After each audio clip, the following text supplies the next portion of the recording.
Hiningi po namin, Panginoon Diyos, sa patuloy po kaming samahan at ganoon din po, Panginoon, humingi din po kami ng paglilinis na nagmumula sa inyo.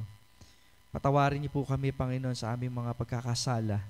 Dahil tanging sa iyo lamang, Panginoon, kami ay humihingi ng kapatawaran at paglilinis, Panginoon, upang sa ganon, ang bawat salita na amin pong mapag-aaralan ay hindi lamang po namin ito basta marinig, kundi higit sa lahat, ito po ay aming maisabuhay. Salamat, Panginoon, sa pribilehiyo at sa kalayaan na pag-aaral po ng iyong banal na salita. Salamat po, Ama. Ito po ang aming dalangin sa pangalan ni Jesus. Amen at amen. Mari na po tayo maupo. What will happen to complainers? What will happen to complainers? When was the last time na kayo po ay nag-complain sa Diyos? When was the last time na nag-complain kayo sa Diyos? Probably, most of you, sasabihin nyo hindi kayo nagko-complain because when we talk about complaining, diba, it speaks about dissatisfaction or hindi ka nasiyahan sa isang bagay. Kaya hindi ho kayo natutuwa. So, ang tendency po niyan, magre-reklamo ho kayo. And it's a very sad state sa isang tagasunod ng Diyos. Kasi kapag once na tayo ay nagre-reklamo, pinapakita no na hindi na ang Diyos ang ating pinapasaya, kundi ang sarili na natin na pinapasaya po natin. Nakikinig po ba kayo? So, that is the time you complain about your situation, diba? About the material things or the things that you have. So, doon ka na mag-start mag-complain. And believe it or not, at some point ng buhay po natin, nagre-reklamo tayo sa Diyos. Okay? Nagre-reklamo po tayo sa Diyos based on our actions or sometimes our mindsetting and most importantly, sa ating pong attitude. It always reflects. Hindi natin maitatago ang ating pong pag-uugali sa harapan ng Diyos. Di ba? So kung most of the time siguro, alam mo yan, tatago pa natin yan sa ibang tao, pero sa Diyos alam niya lahat ng bagay. Now dito sa pagkakataon pong ito, we're going to look at the life of the Israel. Remember, wala ho tayong any connection to them. Why? Because Israel is a chosen nation. Okay? Pinili sila. So hindi tayo pwedeng maki-Israel kasi wala tayong any connection sa kanila. Ngayon, kung tayo man po ay binigyan ng favor ng Panginoon, it's because of their rejection. Therefore, the Lord has given us an opportunity na magkaroon po tayo na tinatawag nating special favor sa Panginoon, which is in the time of grace, na kapag tayo po'y nakakilala sa Panginoon, dadalhin niya po tayo sa isang pamilya na ang tawag po ay iglesia or church. Amen? Kaya sabi ko po kaninang umaga, na kung dati-dati ang special nation ng Israel, ngayon ang special nation is what? The church. Okay? Pag sinabi kasi nating nation, it doesn't necessarily mean a bansa. Okay? Pag sinabi nating nation, it always means group. Okay? Group of people. So kapag tayo po ay isang bansa, kumbaga, tinatawag po tayo ng Panginoon to live by that name. So ang church, ang tawag po sa atin, Kristiyano. So our identity should be what? Followers of Christ. Amen. Ngayon, kung tagasunod ka ng Panginoon, dapat yung ginagawa mo, it answers the question, matutuwa kaya ang Diyos kung gagawin ko to? Kung ako ba ay hindi magpa-participate sa anumang bagay na pang maka-Diyos, matutuwa kaya siya? Kung ako ay magdadamit ng damit kung ano meron ka, it answered the question, matutuwa kaya ang Diyos? Kung kayo ay may barkada, it should answer the question dapat na, matutuwa kaya ang Diyos sa barkada ko? Because, again, it's not about you, it's about God. The moment na tayo po'y tumanggap sa Panginoon, napalitan yung focus. From being egocentric, ibig sabihin tayo, naging Christocentric na tayo. Yun ang na-miss ng Israel sa pagkakataong ito, mga kapatid, mga minamahal. Na dapat, alam mo yun, theocentric sila. Kasi nga, wala pa naman si Christ during that time. So, theocentric, meaning to say, God-centered po sila. Dapat ang kalooban ng Diyos ang nasusunod. Dapat ang Diyos ang kanilang pinapasaya. Dapat ang Diyos ang kanilang focus. But this time, hindi nangyari ito. Why? Because evidently, they are a complete complainers in the sight of God. And remember, hindi ho natutuwa ang Diyos na kung papaano walang sino ang tao natutuwa sa tao mareklamo, ganoon din ang Diyos. Have you ever tried na makasama po ang isang taong reklamador? Hindi ko kayo matutuwa. Kasi walang sense. Makanining makanyan. Diba? Yun to the point na wala naman siyang control, pero reklamo pa rin ng reklamo. Now, sa isang mananampalataya, it should be that the focus ng ating buhay ay wala na sa ating sarili, kundi sa Diyos na. Kaya nga yung paglilingkod po natin, lagi ang tinatanong po natin, napapasaya ko ba ang Diyos? Hindi yung sarili natin. Hindi na dapat kasi nasusunod yung sarili mo. Hindi na tanong ngayon dito kung masaya ka ba. Kundi tanong lagi, masaya ba ang Diyos? Kasi the moment na tanungin mo sa sarili mo, or napansin mo sa sarili mo na hindi ka na masaya, na bago na. Hindi na ang Diyos ang nasusunod, ikaw na ang nasusunod. At tatandaan niyo, iniligtas po tayo ng Panginoon sa ganung kalalagayan. Ngayon, kung tayo po'y nandoon sa ganung sitwasyon, we are complainers in the sight of God, tanungin mo yung sarili mo, ikaw ba ay sa Diyos? Kasi the moment, again, that we shift the focus from theocentric to egocentric, diyan na magsisimula ang pagbagsak po natin. Diyan na magsisimula ang discontentment, diyan na magsisimula ang disappointment, diyan na magsisimula ang maraming distresses sa buhay ng isang tao. Bakit? Nalipat yung atensyon. Diyan na ang pasimula na yung paglubog, just like Peter. Remember si Peter? Noong the first time na nakalakad siya sa tubig, it's because of the power of God. Hindi dahil sa lakas si Pedro. But the moment that he shifts the focus from Jesus dun sa kalalagay, yung sitwasyon, yung alon, ando doon eh. Pero kahit na nandito yung alon, dahil nakafocus siya sa Panginoon, nakakalakad siya. Pero the moment na naglalakad siya, napansin yung alon, doon na nag-start lumubog. Ganon din sa pananampalataya ng isang Kristiyano. The moment we shift our focus from God to ourselves, di ba? Pag nalipat kasi sa ating sarili, kaya ko ba? Titingin ka sa mga nakapaligid sa iyo. Di ba? Magkakaroon ka ng inggit. Bakit? Wala ka nito, sila meron. Bakit? Tumingin ka na sa sarili mo eh. Hindi, magkakaroon ka na ng discontentment. And believe it or not, papunta yan saan? Sa pagko-complain. Remember, we're not studying complainers as it is. Kundi tinitignan natin yung pinakaugat nito sapagkat kung meron man tayong magiging problema, dapat tirahin na natin sa ugat. Because our relationship to God is so important na kapag napabayaan po natin ito, oo, Kristiyano ka pero talunan ka. Buti sana kung ganun yung sitwasyon, paano kung di ka pala totoong Kristiyano? And God is revealing you yung actual na senaryo ng isang taong, alam mo yun, malayo talaga sa Diyos. Malayo in a sense na talagang wala siyang connection kanino? Sa Diyos po lamang. Now dito sa pagkakataong ito, tatlong bagay ang nais kong iwan sa inyo. Ano nga ba ang nangyayari sa mga taong complainers? Number 1, complainers see disappointments as an obstacle for their own benefit.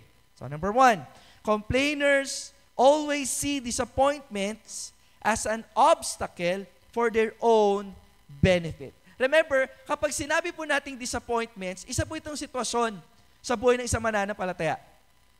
Okay? Ulitin ko pag sinabi nating disappointments, it is a kind of situation na may ina-expect ka pero hindi nangyari. Marami yung ganyan sa buhay ng isang mananampalataya. But the question is, how do you deal with that? Meron kang trabaho, inaasahan, nag-apply ka, hindi nangyari. Disappointments.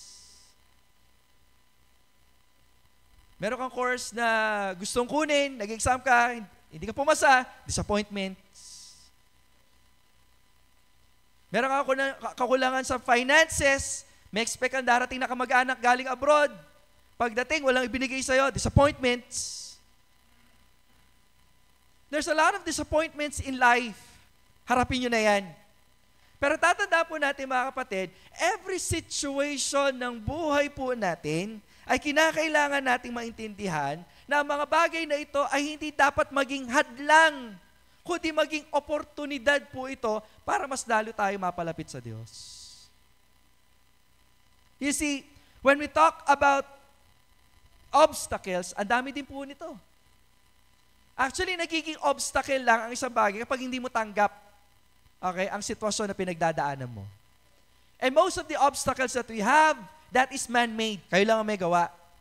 Sa Diyos kasi, kaya niya lahat ng bagay eh. Pero kung bakit lang siya nagiging hadlang, nilimitahan mo yung sarili mo sapagkat wala na yung atensyon mo sa Panginoon. Na kanino na? Nasa iyo na. So you see, when we talk about disappointments, kasalanan ho natin ito. So ano dapat po natin gawin? We need to reshift our focus back to God. Kung papansinin po natin, tingnan po natin ang daming sitwasyon nito eh. Let's take for example, na chapter 16. Okay? Dito sa chapter 16, makikita po natin ang isang situation in which nagkaroon sila ng problema. Obstacle. Ano yun? Wala silang pagkain. Okay? Remember, pagkain ito. It is the basic need ng tao. Amen? Palagay niyo ba, ililigtas sila ng Diyos kay Paraon para gutumin lang sila sa ilang? Actually, ganun yung mindsetting nila. Kaso nga lang, mas pinili nilang mag-complain. Diba? Tingnan po natin. Okay? Verse 3, And the children of Israel said unto them, Would to God had died by the hand of the Lord in the land of Egypt, when we sat by the flesh pots, and when we did eat bread to the full, for ye have brought us forth into this wilderness to kill this whole assembly with, ano sabi dyan? Hunger. Napakaliit ng kanilang pananampalataya at napakaliit ng tingin po nila sa Diyos. Ganun ang nangyayari sa mga taong, alam yon, na-develop yung kanilang attitude na dapat mapagpasalamat sila, nagiging ano sila? Reklamador po sila. Hindi nila nakikita yung Diyos o yung ginawa ng Diyos, yung kapangyarihan ng Diyos. Ano nakita nila? Yung kailangan nila. Again, it reshifts the focus from God to themselves.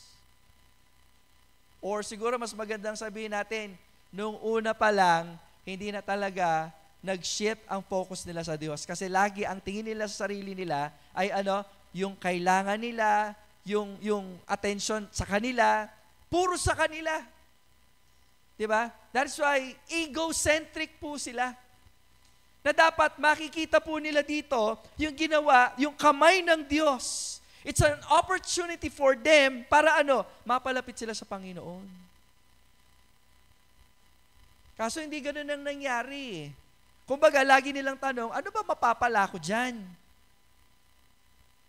Kung naghahanap sila ng mapapala, sana inunan muna nila sa Diyos. Amen? Although magandang pakinggan, pero mali pa rin yung motivation eh. Dapat, in the first place, lagi natin nakikita ang Diyos. Susunod lang ba kayo sa Panginoon kapag mayroong pagpapala o mayroong tayong mahihita? Alam ko naman, at alam nyo naman dapat, na kapag sumusunod tayo sa Diyos, hindi tayo pababayaan ng Diyos. Hindi talaga.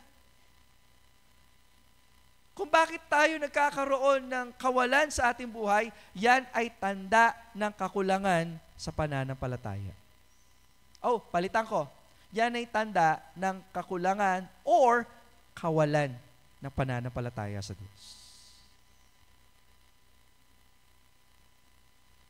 Bakit tayo mamumroblema sa mga bagay na hindi natin control? Sige nga. Why should we shift our focus, our emotion, our anxiety? Maganda sana nag-aalala ka kung yung mga bagay na pinag-aalalahanan mo sa Diyos eh. Diba? Saan ba ako kukuha ng pambigay ko sa Bread for Life? Kanina, binilang ko po yung sa Bread for Life natin. Ang weekly po natin, it's supposed to be, meron po tayong 2.5. Ano na yon? Saktong-sakto na yon. Sa gas natin, sa pagkain, or 2,000, kung talagang 100 yung kids, or aabot doon. Pero alam mo, magkano lang po yung ating makokolekta? Nasa around 1.6 lang po siya. So kung may puproblemahin man tayo, yung mga bagay na pang-makadiyos na. Gawain to ng Panginoon, palagay niya, pababayaan to ng Panginoon. Ngayon, kung hindi, hingi natin sa Panginoon, bigyan tayo ng talino. Lord, paano po namin pararamihin or, alam mo yan, i-extend palalo itong ministry na ito sa pamamagitan ng katalinuhan, provision na ibibigay niyo po sa amin. Again, we should walk by faith. Walking in faith, napakalaga po niya sa isang mananampalataya. Napakalaga po niyan sa mga taong sumusunod sa Diyos. Kasi all throughout, from Genesis pa lang hanggang Revelation, hindi ka pwedeng mabuhay ng malayo sa pananampalataya. Kasi kapag sinabi natin ng Diyos, dapat natin siyang pagkatiwalaan. So again, every situation that we are having or meron po tayong pinagdadaanan, dapat ang response po natin, dapat lagi? Pananampalataya. Because again, ano sabi natin dito? Complainers always see disappointments as an obstacle for their own benefit. Meron talagang disappointments. Diba? At lalong magiging pangit ang kalalabasan niyan kung hindi natin pagpapasa Diyos. Amin naman natin at hindi. Meron talagang ganyan. Hindi talaga yung mawawala eh. At anong response natin? Ito pagkatiwala natin sa Diyos. Kaya dito, ano ginawa ng Diyos nung nagkaroon sila ng kakulangan ng pagkain? Ano yung tugon ng Panginoon? Kung makikita niyo po in verse 4, Then said the Lord unto Moses, Behold, I will rain bread from heaven for you, and the people shall go out and gather a certain rate every day, that I may prove them whether they will walk in my law or no. Sabi sa Tagalog, ganito. Tingnan natin sa Tagalog. Sabi dito, ganito. Okay?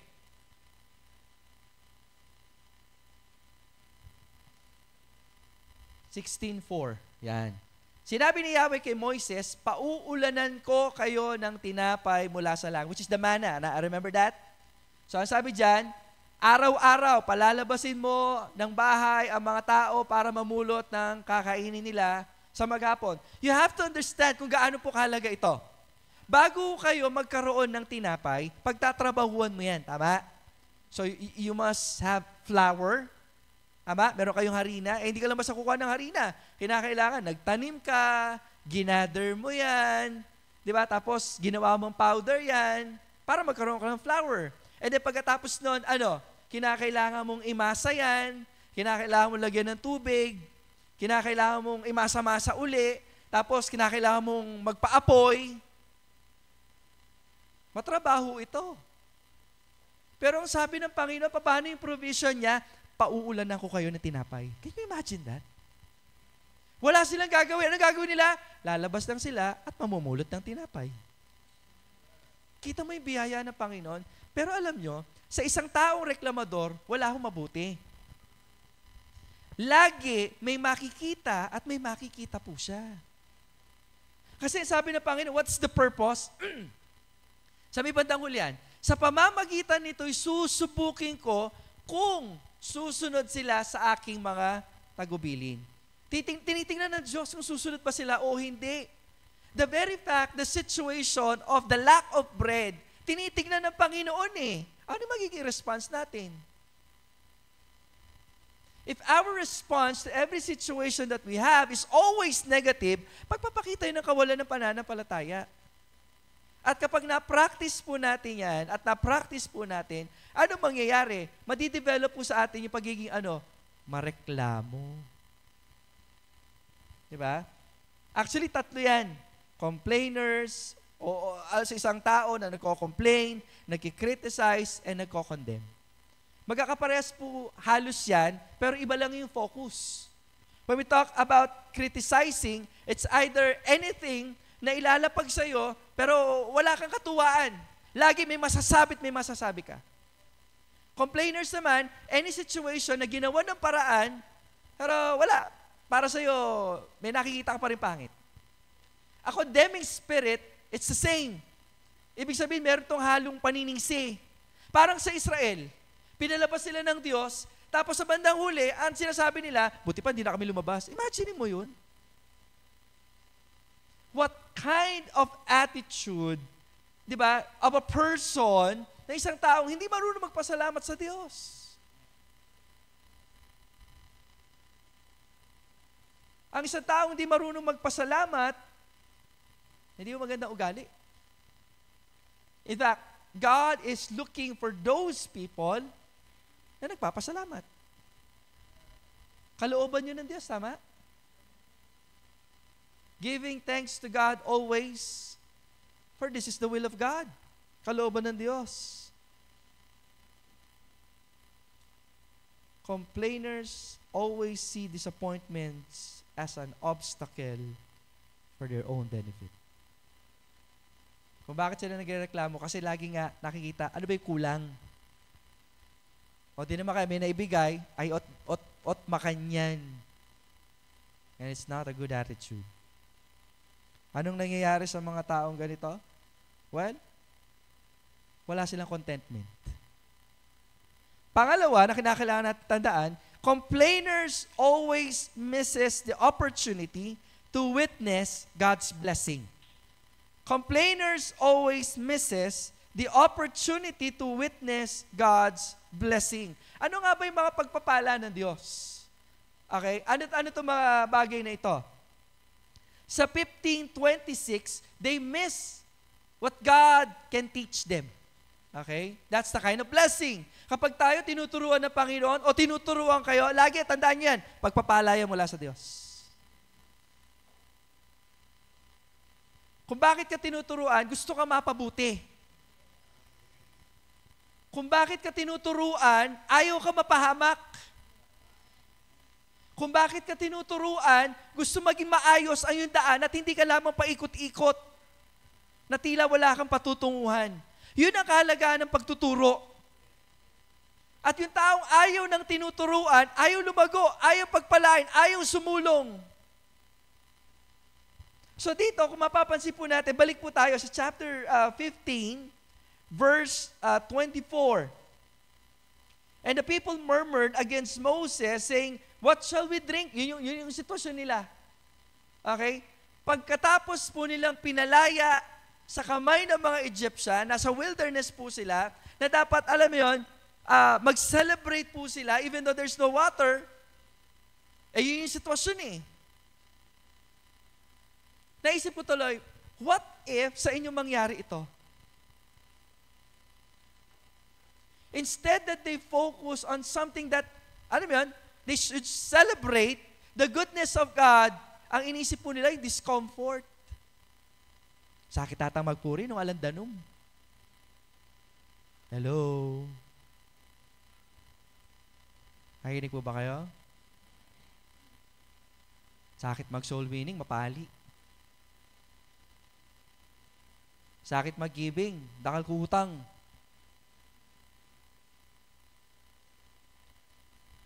Sakit mag-special number, ko singer.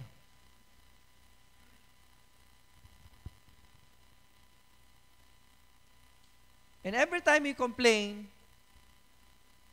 lagi we miss the opportunity to witness God's blessing. And one of those, ano yan?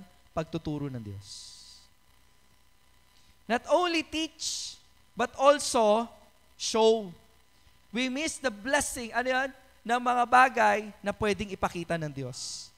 If we're going to look at chapter 17, okay? Chapter 17, naulit-uli. Okay? So, nag-travel uli sila. Nag-complain uli. And guess what? Tubig uli, di na sila natuto. Imagine niyo yun. Ang taong laging reklamador, hindi lumalago. Kasi yun yung problema nila eh. Sa chapter 17, tingnan natin verse 2. Okay? Chapter 17 verse 2. Wherefore the people did chide with Moses. Okay? They condemned Moses. They complained to Moses. Ano sabi dyan? And said, give us water that we may drink. Again, discomfort. Kung lagi niyong inaakala na ang pagsunod natin sa Panginoon is all about comfort, then, brace yourself. Pagiging mananampalataya, it's not about comfort. Kaya kung makahanap kayo ng church na nagtuturo, kapag nakakilala kayo sa Panginoon, lahat ng bagay magiging magaang. Sorry, hindi nyo maririnig dito yun. Amen. Hindi pag sumunod kayo kay Lord, lahat ng tubig na inumin ay magiging matamis, sintamis ng Coca-Cola. Dito, hindi maririnig yun. Dito, pag sumunod ka sa Panginoon, makakaranas ka ng persecution. Pero hindi naman ibig sabihin, para bang hirap na hirap ang buhay pagiging mananampalataya. Kahit na dumadaan ka sa ganung sitwasyon, may kapayapaan, may kagalakan, may pag-asa, kasi meron kang Diyos sa buhay. Ano may lahat ng comfort, dami-dami mong kaibigan, dami-dami mong pera, pero di ka masaya. Iba rin naman kasi na nandito kayo, nagkukunwari lang kayo maging masaya. Iba rin naman yun. And believe me, hindi naman di may tatago yun. Ano dapat gawin? I-deal nyo lagi sa Panginoon. Lagi, maging totoo kayo sa sarili ninyo, ha? Kasi alam ng Diyos kung sino tayo eh. Walang kasiyahan kung malayo sa Diyos. Wala talaga. And these people, it's the same. Sabi ng verse 6, ganito, behold, I will stand before thee upon the rock in Horeb, and thou shalt smite the rock, and there shall come water out of it. And the people, or that the people may drink. Again, nandoon na naman yung pagtuturo ng Panginoon, at nandoon na naman yung pagpapakita ng Panginoon ng kanyang kabutihan. Okay? So again, pagtuturo at pagpapakita. Pagpapakita ng alin? Pinakita niya kasi diyan, nakasama nila ang Diyos. Kasi lagi na nakikita yung kakulangan eh. Tama?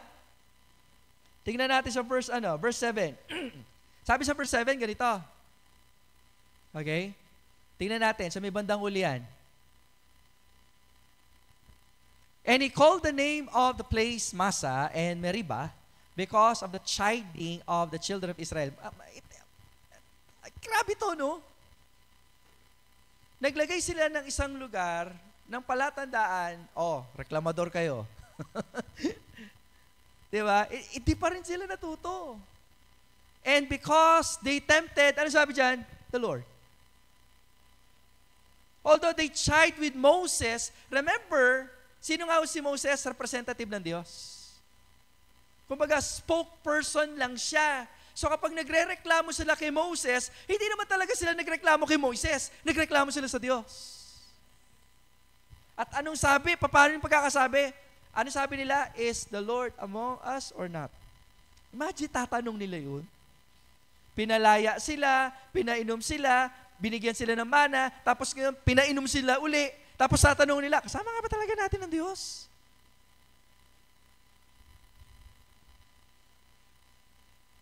Siguro tamang sabi, siguro may mental problem itong mga taong ito, ano? Amen? Kaya ayokong sabihin na galing tayo sa kanila at wala tayong any connection sa kanila. Pero ganito ang pwede mangyari.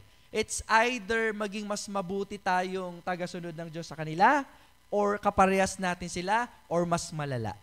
Depende kung papaano tayo susunod sa Panginoon. Kaya nga, yung text na ginamit natin, kung aatras po tayo, di ba? I will, if thou wilt diligently hearken unto the voice of the Lord thy God, sabi ng verse 26 ng chapter 15, and will do that which is right in his sight, and will give ear to his commandments, and keep all his statutes, I will put none of these diseases upon thee, which I brought upon the Egyptian, for I am the Lord that healeth thee. So, isabihin, may problema at kinakailangan ng kagalingan na nagmumula sa Diyos. Amen? So again, sabi ko nga, kapag hindi po natin nakikita yung mga problema, yung mga bagay na dapat po nating ayusin, again, complainers always misses the opportunity to witness God's blessing. So tinuruan sila, God teach them, may pinakita ang Diyos sa kanila, yung pagpapala at yung kanyang pag-ibig sa kanila. Ano pa? They miss the blessing that God can give. So teach, show, and give. Balik tayo sa chapter 16, verse 4. Anong sabi ng Panginoon sa kanila? Then said unto Moses, Behold, I will rain bread from heaven, okay, and gather a certain rate every day. Sapat ang biyaya ng Diyos sa araw-araw. Gandang statement nun. Sapat ang biyaya ng Diyos sa araw-araw. Ano meron doon sa statement? Ba't mo paproblemahin yung bukas? Problemahin mo muna yung ngayon. Kasi sapat yung biyaya ng Diyos sa araw na ito. Saka mo na problemahin yung bukas. Kasi ang Diyos ang may hawak niyan. Makakapanghawakan ka sa pangako ng Diyos. Kasi kailanman ang Diyos, hindi siya nagsinungaling sa kanyang pangako. Kaya kung mayroong pag-asa, dapat ang mananampalataya, puno-puno ng pag-asa. Kasi pinagkatiwalaan niya, katiwa-tiwala. Sino hindi katiwa-tiwala? Tayo.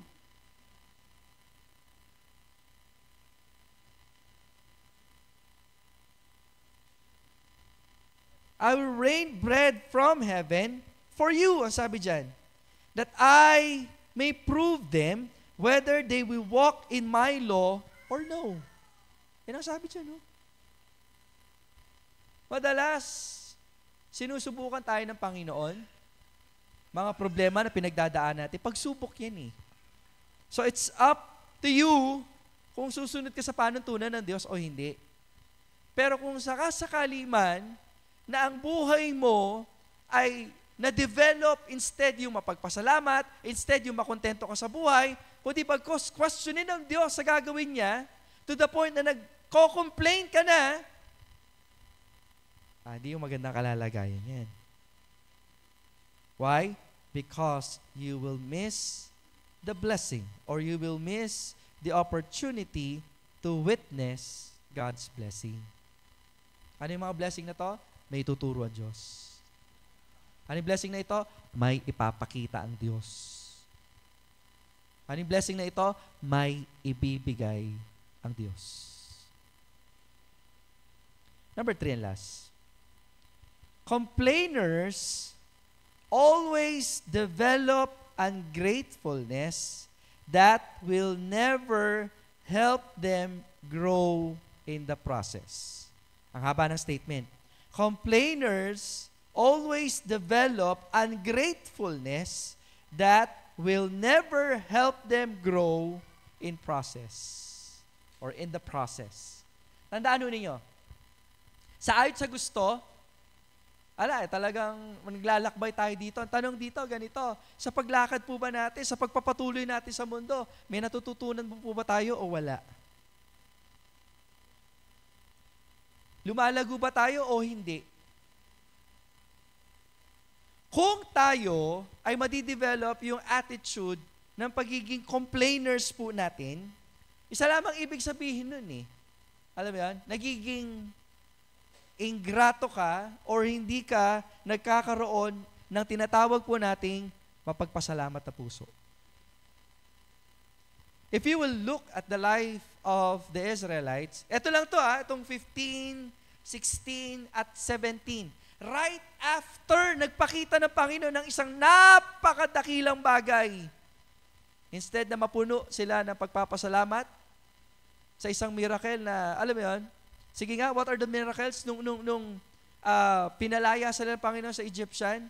Nung papunta pa lamang po sila, nung pinalaya po sila, nakita natin 10 plagues, tama? Tama? Yung 10 salot ay pagpapakita ng kapangyarihan ng Diyos. In fact, all of those plagues is the direct attack sa mga Diyos-Diyosa ng Egyptian.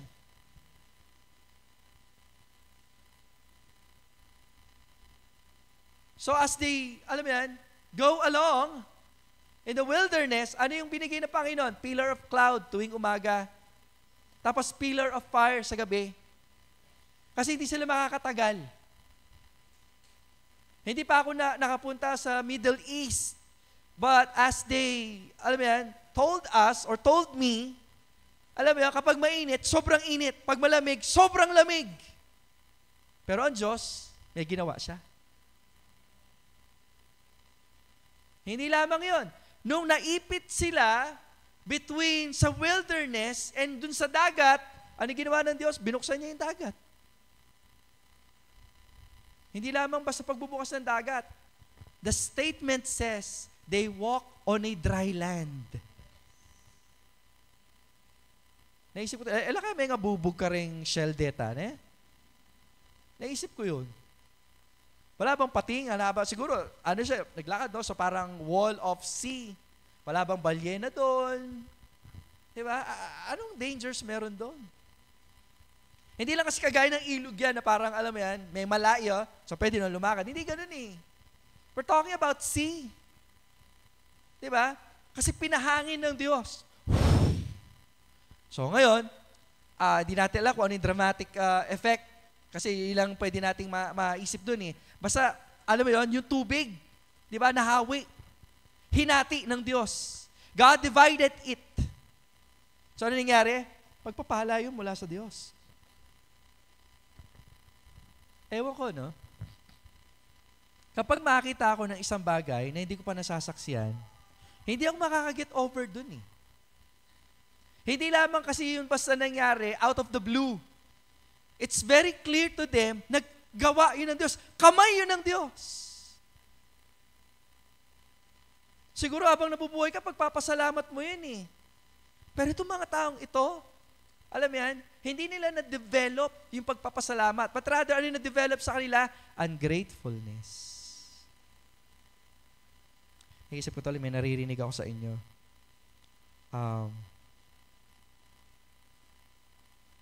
Bakit hindi tayo makapagpasalamat sa Diyos every time na meron tayong testimony time?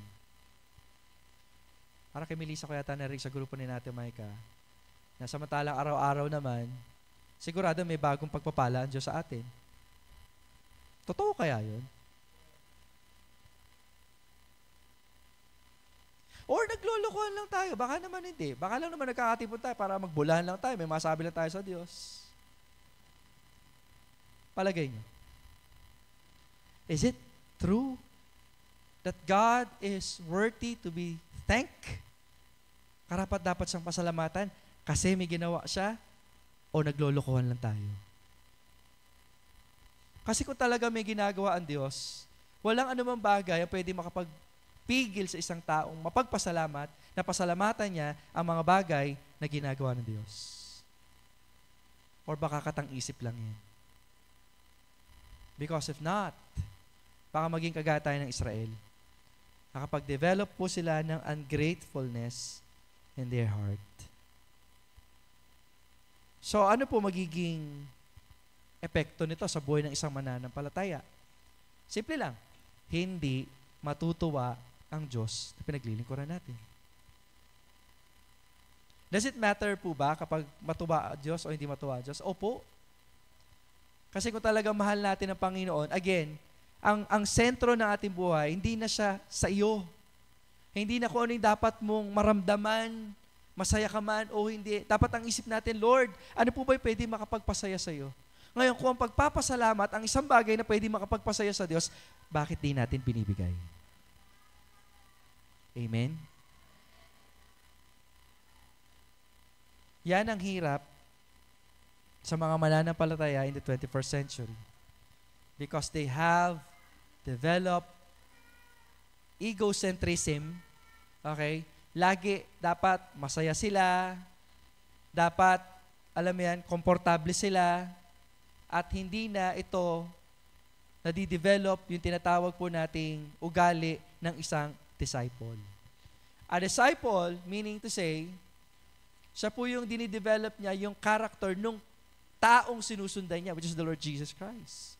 If we are the disciple of the Lord Jesus Christ, dapat natututo tayo magpasalamat. Sapagkat ang tanda ng isang taong tagasunod ng Panginoon ay merong mapagpasalamat na puso.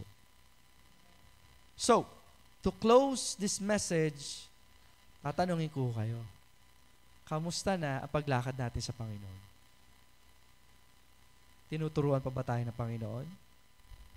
May pinapakita bang mga dakilang bagay ang Diyos sa inyo na pinagpapasalamat natin? Is God providing or giving us the provisions na kailangan natin? Not because we need it, but because we're thankful kasi nga, alam ng Diyos yung pangangailangan natin, ba't puproblemahin? Kumbaga, natural lang na ibibigay ng Panginoon. So again, mga kapatid, it is important for us, okay, to live our lives not as complainers, but rather the giver of glory to God. Pagbibigay ng kalwalatian sa Diyos na pinaglilingkuran po natin. Tayo po lahat ay tumayo. Tayo po'y manalangin. Tayo po'y manalangin. Ama naming Diyos, salamat po, Ama, sa oras na ito. Salamat po sa pagtuturo sa amin. Salamat sa pagbibigay sa amin ng kalakasan. Salamat, Panginoon Diyos, dahil maraming beses na po kami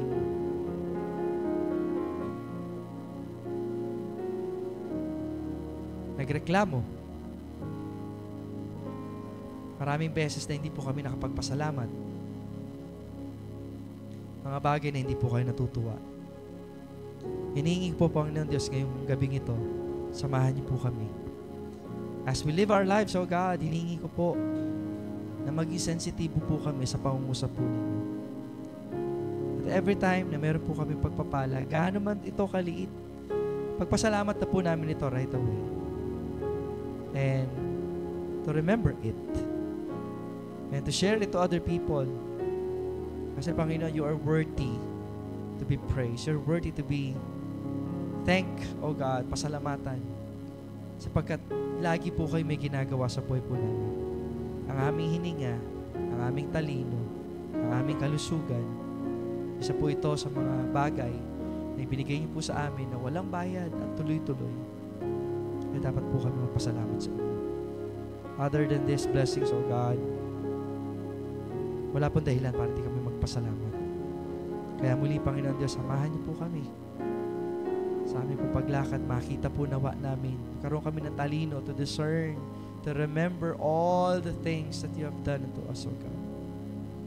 And help us to have a healthy response, isang malusog na pagtugon sa mga bagay na iyong ginawa. Salamat po, Panginoon Diyos, sa aming pamilya. Salamat sa aming trabaho. Salamat sa aming pag-aaral. Salamat, Panginoon Diyos, sa aming paglilingkod. Lord, kung aasa lang po kami sa mga bagay dito sa lupa, marami pong kabiguan. But we are not earthbound. We are heaven-bound, O God. Help us, Lord, to refocus our attention from being egocentric to Christocentric. Tulungan niyo po kami makapagbigay ng kalwalatian na kung paano ang aming Panginoong Jesus ay nagbigay ng kalwalatian sa amin. Hindi niyo po hinanap yung comfort, but rather, Lord, hinanap niyo po